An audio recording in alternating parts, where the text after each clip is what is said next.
तो hello guys, आज हम एक्सप्लेन करेंगे डोरोरो सीजन 1 एपिसोड 12। एपिसोड की शुरुआत होती है और हयाकीमारू डायगो से पूछता है कि तुम कौन हो, और फिर हयाकीमारू डायगो पर हमला कर देता है, पर डायगो उसे वापस भगा देता है और कहता है कि तुम अभी तक जिंदा कैसे हो शैतान के बच्चे। फिर डायगो अपनी सेना से हयाकीमारू पर हमला करने को कहता है। इसके बाद हयाकीमारू उनसे बचते हुए वहां से भाग जाता है और सभी सैनिक उसका पीछा करने लगते हैं और डायगो वापस अपने घर को चला जाता है। दूसरी तरफ हयाकीमारू पेड़ पर चढ़कर उन सैनिकों से बच जाता है, पर वो ये सोच रहा होता है कि डायगो ने उसे आधा शैतान का बच्चा क्यों कहा। इसके बाद हम डोरोरो को देखते हैं, उसे उन सैनिकों ने पेड़ में उल्टा लटकाया होता है। तब डोरोरो उनसे कहता है कि सुकेरकू को जाने दो, ये बस अपनी माँ को ढूंढ रहा था। तब वो सैनिक डोरोरो से कहता है कि तुम बेनमोन दीवार के उस पार शैतान की जगह से आए हो,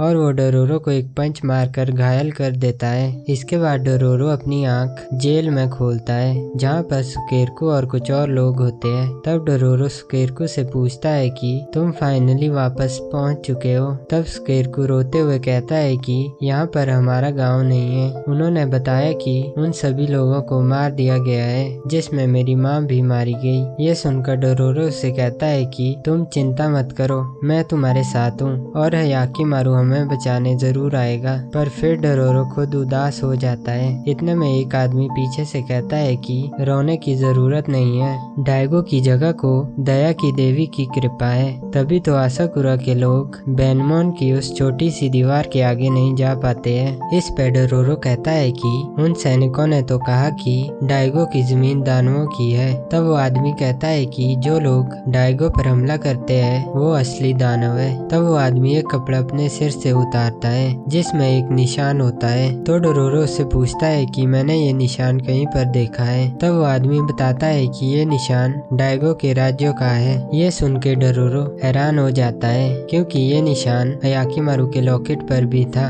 इतने में डोरोरो के ऊपर एक पानी की बूंद गिरती है। तब वो ऊपर देखता है कि वहाँ पर एक छोटा सा छेद है। ये देखकर वो सुकेरकू को कहता है कि यहाँ से चलो वरना ये लोग हमें मार देंगे। पर सुकेरकू कहता है कि मैं इस तरह से अपनी माँ से मिल पाऊंगा। पर डोरोरो उसे फिर भी अपने साथ ले जाने लगता है, पर वो मना कर देता है। तब वो सुकेरकू को कहता है कि तुम यहीं रहना, मैं अपने साथ हयाकीमारू को लेकर आता हूँ। इसके बाद हम डायगो की पत्नी को देखते हैं जहाँ पर टोहामारू आता है और वो अपनी माँ से पूछता है कि क्या आपने मुझसे पहले किसी बच्चे को जन्म दिया था 16 साल पहले जिसके हाथ पैर कान नाक कुछ भी नहीं था। तो उसकी माँ कहती है कि मैं उसे अभी तक नहीं भूली। इसके बाद हम डोरोरो को देखते हैं जो उस छेद के पास जाने की कोशिश कर रहा होता है और वो वहाँ पहुँचने वाला होता है। इतने में एक पत्थर ऊपर से नीचे गिरता है जिससे बाहर खड़ा सैनिक उसे देख लेता है और वो अंदर आके डोरोरो पर बाण से हमला करने लगता है। पर सुकेरकू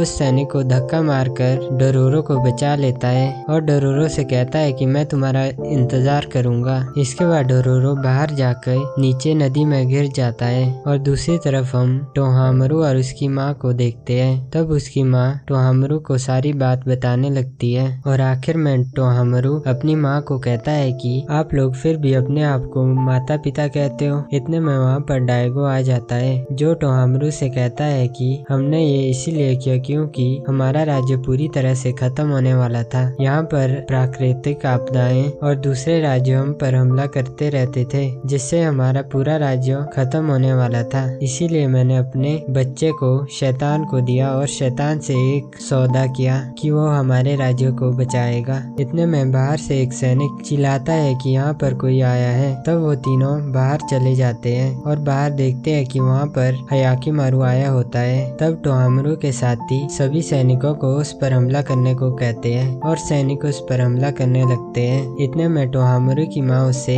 अपना बेटा कहकर पुकारती है, पर हयाकीमारू वहाँ से बचकर चला जाता है। तब टोहामारू अपने साथियों को उस पर हमला ना करने को कहता है, पर डायगो अपने सैनिकों से उसे मारने को कहता है। तब टोहामारू अपने पिता से कहता है कि वो मेरा बड़ा भाई है, पर डायगो से कहता है कि क्या तुम अपने बड़े भाई के लिए इस राज्य की बलि देना चाहते हो? यहाँ के लोगों की जिंदगी नर्क बनाना चाहते हो? अगर तुम ऐसा करना चाहते हो तो हॉल ऑफ हेल में जाओ और मेरे शैतानों के साथ सौदे को तोड़ दो, इससे तुम्हारे बड़े भाई का शरीर वापस आ जाएगा। इसके बाद सीन हयाकीमारू पर शिफ्ट होता है, जो ये सोच रहा होता है कि डायगो ने उसे आधा शैतान का बच्चा कहा और हयाकीमारू की माँ ने उसे बेटा। इतने में वहाँ पर डोरोरो पहुँच जाता है। इसके बाद हम सुकेरकू को जेल में देखते हैं। तब वहाँ पर एक सैनिक आता है जो उन्हें बताता है कि बेनमोन का शैतान जा चुका है और अब हम डायगो राज्य पर हमला करने जा रहे हैं, और वो उन सभी को वहाँ से ले जाता है।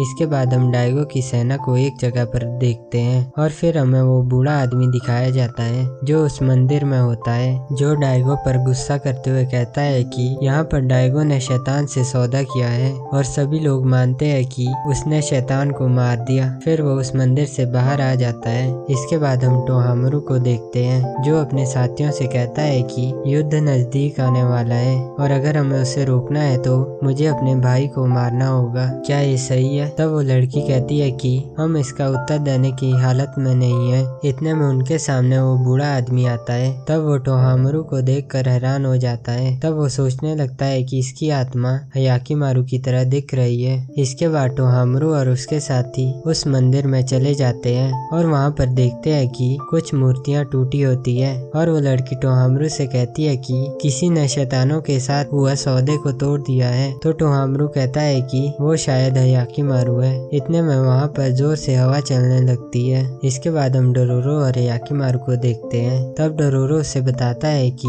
जो तुम्हारे लॉकेट पे चिन्ह है वो डायगो के परिवार का चिन्ह है, और वो हयाकीमारू से पूछता है कि जब डायगो तुम्हारे सामने आए तो उन्होंने तुमसे क्या कहा? इस पर हयाकीमारू कहता है कि बेटा। तब डोरोरो खुश हो जाता है और वो हयाकीमारू को कहता है कि तो तुम्हारा परिवार मिल चुका है और तुम्हारा एक भाई भी है। इसके बाद सीन टोहामारू पर शिफ्ट होता है और वो शैतान उन्हें उस मंदिर से बाहर निकाल देता है और उस मंदिर को बंद कर देता है। इसके बाद हम बेनमोन के उस दीवार को देखते हैं जहाँ पर सुकेरकू और बाकी सभी लोगों को बांध कर रखा होता है, और आसाकुरा वाले उन लोगों पर तीर से हमला कर देते हैं, पर सुकेरकू उसमें बच जाता है और बाकी लोग मर जाते हैं। इतने में डायगो के सैनिक उन पर हमला कर देते हैं और वहाँ पर एक युद्ध शुरू हो जाता है। तब वहाँ पर हयाकीमारू और डोरोरो पहुँच जाते हैं और वो उन्हें फाइट करता हुआ देखकर रुक जाते हैं। इतने में वहाँ पर वो भेड़िए वाले शैतान आ जाते हैं। इसके बाद हम टोहामारू को बेनमोन की दीवार की तरफ जाते हुए देखते हैं और वो बूढ़ा आदमी उन्हें देख रहा होता है, और टोहामारू की माँ भी वहाँ पर चली जाती है और सभी लोग बेनमोन के शैतान को देखकर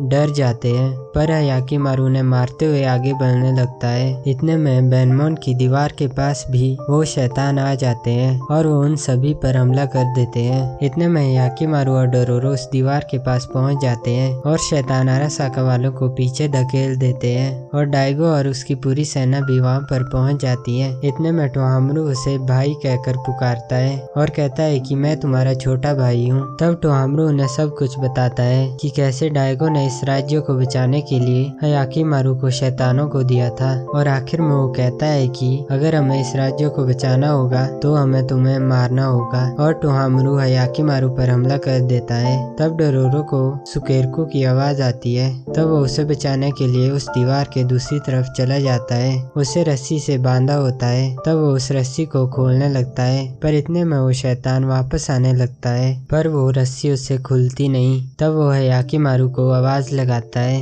तब हयाकीमारू टोहामारू की आंख पर वार करता है और वहाँ से उस शैतान के साथ फाइट करने चला जाता है और उसे तलवार से मारता है, जिससे वो शैतान उस लकड़ी की दीवार में चला जाता है। इतने में वहाँ पर टोहामारू की माँ आ जाती है, जिसने उस बुद्धा की मूर्ति को अपने हाथ में पकड़ा होता है। तब वो हयाकीमारू से कहती है कि मुझे माफ करना कि मैं तुम्हें बचा नहीं पाई। ये सुनकर डायगो कहता है कि अब तो टोहामारू भी समझ चुका है, तुम कब समझोगी। तब टोहामारू की माँ आगे कहती है कि पर मुझे माफ कर देना, मैं तुम्हें अभी भी नहीं बचा पाऊंगी। और वो कहती है कि मैं तुम्हारी शैतानों को अकेले बलि नहीं चलने दूंगी, और वो एक चाकू से अपने आप को मार देती है, जिससे वो बेनमोन की दीवार टूटने लगती है। तब डायगो वहाँ से वापस चला जाता है और अपनी सेना को अपनी पत्नी और टोहामरू को वापस लाने के लिए कहता है और इसके बाद वो दीवार टूट जाती है। इसके बाद हम याकीमारू को देखते हैं जो एक जगह खड़ा होता है। तब डोरोरो उसे कहता है कि अब यहाँ से चलो, अब यहाँ रहने का कोई फायदा नहीं है। और वो सुकेरको को भी कहता है क्या तुम हमारे साथ आ रहे हो, तो वो हाँ कर देता है। इतने में जंगल से सुकेरको की माँ और कुछ और लोग आते हैं। तब सुकेरको अपनी माँ के पास चला जाता है। इसके बाद डोरोरो और याकीमारू वहाँ से चले जाते हैं और फिर हम उस बुद्धा की मूर्ति को देखते हैं जिसे वो बूढ़ा आदमी उठाता है और उसमें वो हरे कलर की आत्मा को देखता है जैसी तब बाहर निकली थी जब टोहामरू की माँ ने अपने आप को चाकू मारा था। और 12वां एपिसोड यहीं पर खत्म हो जाता है।